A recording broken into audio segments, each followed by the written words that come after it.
O vento atravessava o vale de Elar como um presságio, carregando consigo o cheiro seco da poeira e o peso invisível de um medo coletivo. Era como se a própria terra prendesse a respiração. De um lado, o exército de Israel observava o horizonte em silêncio, exausto após 40 dias ouvindo a mesma humilhação. Do outro, os filisteus aguardavam com confiança arrogante, certos de que possuíam uma arma que nenhum homem poderia enfrentar. E ali, no centro de tudo, ergueu-se a figura que transformara aquele vale em um altar de terror. Golias de Gate. Um gigante tão alto que sua sombra parecia uma muralha. Sua armadura de bronze reluzia como se tivesse sido forjada dentro de um vulcão. A lâmina de sua lança era tão pesada que poucos homens juntos conseguiriam levantá-la. Quando ele falava, sua voz ecoava como trovões rolando entre montanhas. Escolha um homem para lutar comigo, rugia. Se eu vencer, vocês serão nossos servos. Se ele vencer, os filisteus se renderão.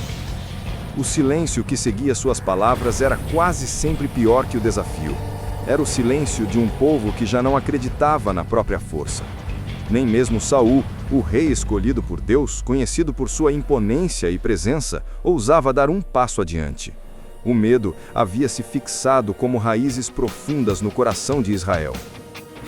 Mas destinos nunca mudam através dos que se acovardam.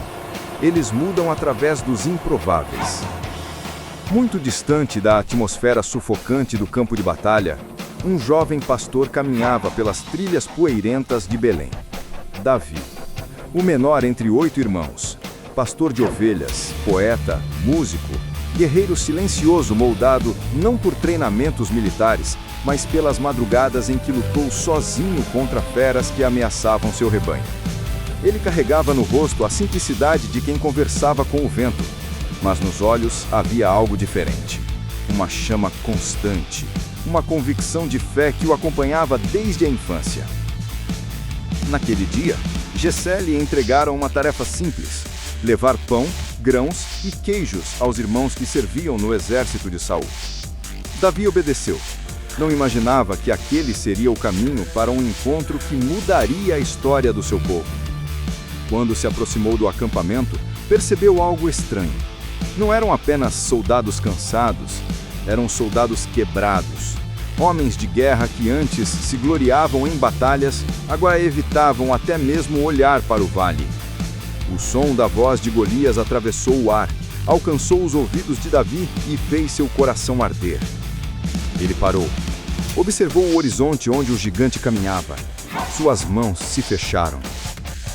Quem é esse filisteu para afrontar o exército do Deus vivo? Os soldados ao redor riram.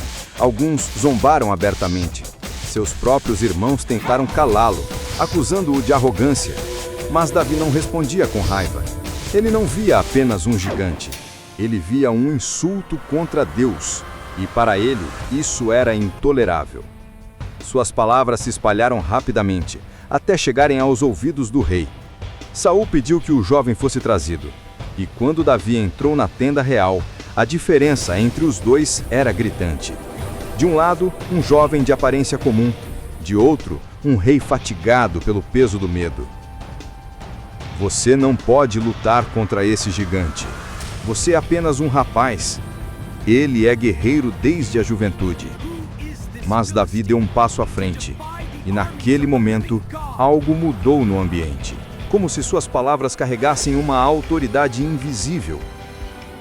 Meu rei, quando um leão ou um urso atacava as minhas ovelhas, eu corria atrás. Eu o feri, tomei a ovelha de suas garras e o matei.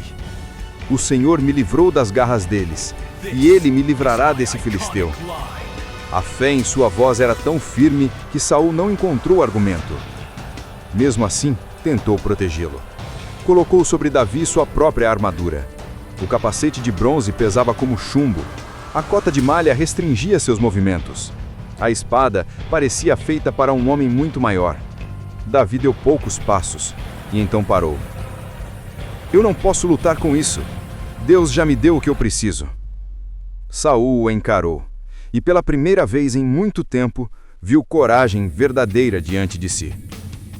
Do lado de fora, Davi caminhou até o riacho que cortava o vale.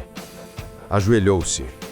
A água fresca tocou suas mãos, lembrando-o de tantas madrugadas em que buscava forças para proteger seu rebanho.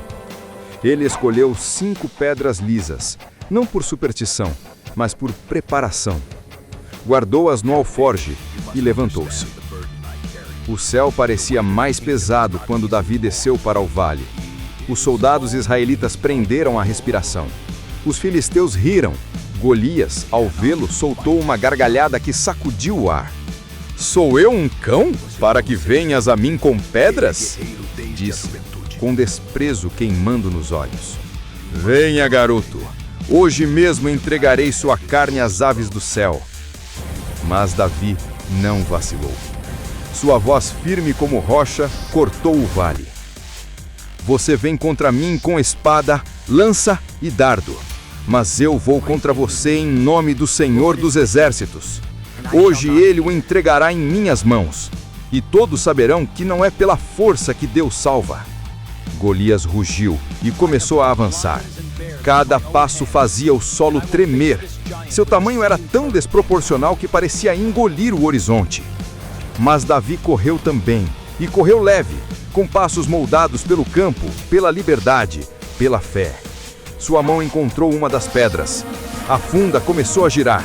1, 2, 3 vezes, e o ar pareceu cantar com o movimento. A pedra voou.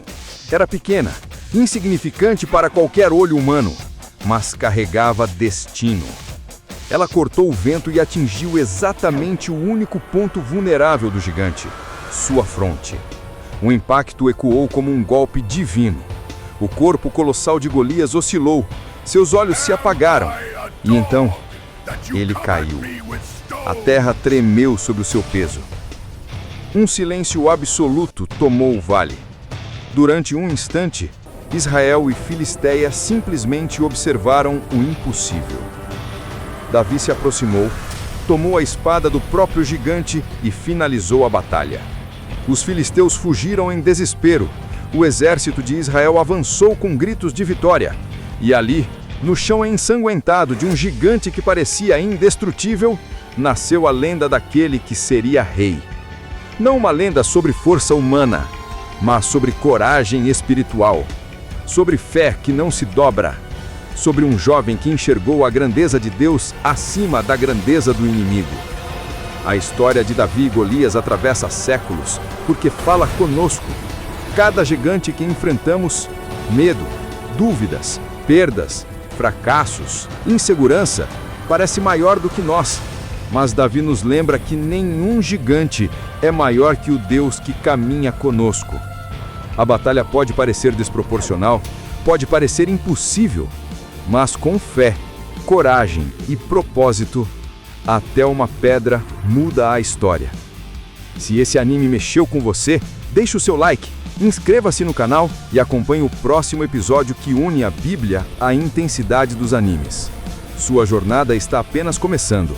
Ainda há muitas histórias que podem transformar a maneira como você encara os seus próprios gigantes.